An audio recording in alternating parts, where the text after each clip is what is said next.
নমস্কার, কেমন আছেন সবাই? আশা করি সবাই খুব ভালো আছেন। ব্যানার্জির রান্নাঘরের আরেকটি পর্বে আপনাদেরকে স্বাগত জানাই।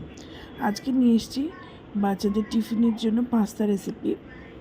তার জন্য সমস্ত কিছু গুছিয়ে নিয়েছি 2 রকমের পাস্তা, যে সেদ্ধ করতে বসিয়ে দিয়েছি। ওদিকে পেঁয়াজ, রসুন আর কিছুটা ভেজিটেবলস আমি কেটে নিয়েছি। সেদ্ধ হয়ে গেছে। কড়াইতে এবার একটু বাটার দিয়ে দিচ্ছি। আপনারা চাইলে সাদা তেলেও করতে পারেন, কিন্তু বাটার দিয়ে করলে টেস্টটা ভালো আসে। তার জন্য প্রথমে বাটার দিয়ে দিলাম। বাটারের মধ্যে দিয়ে দিলাম রসুন কুচি। এখানে আমি 5-6টা মতো রসুনকে সুন্দর করে কুচি করে নিয়েছিলাম। এবার সেটাকে দিয়ে ভালো করে একটু নাড়িয়ে চাড়িয়ে নেব। যখনই দেখবো রসুন থেকে একটা ফ্লেভার ছাড়তে শুরু করেছে, সেই অবস্থায় কেটে রাখা পেঁয়াজগুলোকে আমি এবার দিয়ে দিচ্ছি। ভালো করে পেঁয়াজগুলোকে হাতের সাহায্যে একটু ভেঙে ভেঙে কষলে দিয়ে দিচ্ছি। দিয়ে এবার রসুনের সাথে পেঁয়াজটাকে ভালো করে আমি সতে করে নেব। যখনই হালকা ভাজা ভাজা হয়ে যাবে, এবার আলাদা যে কেটে রাখা সবজিগুলো আছে, গাজর, বিনস আর এখানে ক্যাপসিকাম আমি নিয়েছি, সুন্দর করে কেটে নিয়েছি। সেইগুলোকেও আমি এবার পেঁয়াজের মধ্যে দিয়ে ভাজা ভাজা করে নেব। গ্যাসের ফ্লেমটাকে একদম মিডিয়াম টু হাইতেই রেখেছি, মিডিয়ামেই রেখেছি বলতে পারেন। দিয়ে ভেজে নিচ্ছি। এবার দিয়ে দিচ্ছি পরিমাণ মতো লবণ, দিয়ে ভালো করে লবণের সাথে সমস্ত সবজিগুলোকে ভেজে নেব।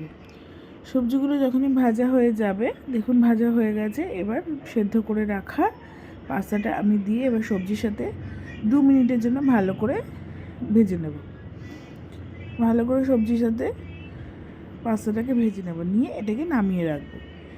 এবার যেহেতু আমি হোয়াইট সস পাস্তা বানাচ্ছি, তার জন্য সসটা বানিয়ে নেব। কড়াইতে আবার দিয়ে দিয়েছি বাটার, চিজ গ্রেট করে দিয়ে দিয়েছি, আর দিয়ে দেবো কিছুটা দুধ। দিয়ে এবার এইটাকে ভালো করে আগে ফুটিয়ে নেব। যেহেতু হোয়াইট সস পাস্তা, তার জন্য আমি এখানে কোনো চিলি ফ্লেক্স বা লঙ্কা গুঁড়ো আর কিছু অ্যাড করব না, পুরোটাই সাদার মধ্যেই থাকবে। এবার ফ্লেভারের জন্য দিয়ে দিচ্ছি অরিগানো, দিয়ে অরিগানোটাকে ভালো করে নাড়িয়ে নেব। এইবার দিয়ে দেবো এখানে গোলমরিচ গুঁড়ো, দিয়ে ভালো করে এটাকে নাড়িয়ে ফুটিয়ে নিয়ে এইবার দিয়ে দেবো যে আগে থেকে ভেজে রেখেছিলাম যে পাস্তাটা, সেই পাস্তাটাকে এবার আমি সসের মধ্যে দিয়ে ভালো করে এবার মিশিয়ে মিক্সড করতে থাকবো। আপনারা চাইলে আর একটু বেশি করে চিজ দিতে পারেন, কিন্তু আমি খুব একটা বেশি চিজ দিইনি, অল্প করেই চিজ দিয়েছি। দেখুন খুব ভালো করে নাড়িয়ে ভাজা ভাজা হয়ে গেছে। ব্যাস, চটজলদি আপনাদের সকালে টিফিনের রেসিপি কমপ্লিট। বাচ্চাদের টিফিনেও আপনারা দিতে পারেন, নিজেরাও সন্ধ্যাবেলা স্ন্যাক্সে খেতে পারেন। এইভাবে একবার পাস্তাটা বানিয়ে দেখবেন, খুব টেস্টি হয় খেতে, আর খুব সহজেই বানানো যায়। যারা পাস্তা বানাতে জানেন না, তারাও খুব সহজে এইভাবে পাস্তা বানিয়ে ফেলতে পারবেন। আশা করব রেসিপিটি আপনাদের ভালো লেগেছে। যদি আমার এই রেসিপিগুলো ভালো লেগে থাকে, অবশ্যই চ্যানেলটিকে সাবস্ক্রাইব করবেন, আমার পাশে থাকবেন, এবং রেসিপিগুলো ভালো লাগলে লাইক করবেন, শেয়ার করবেন, কমেন্টে জানাবেন কেমন হয়েছে।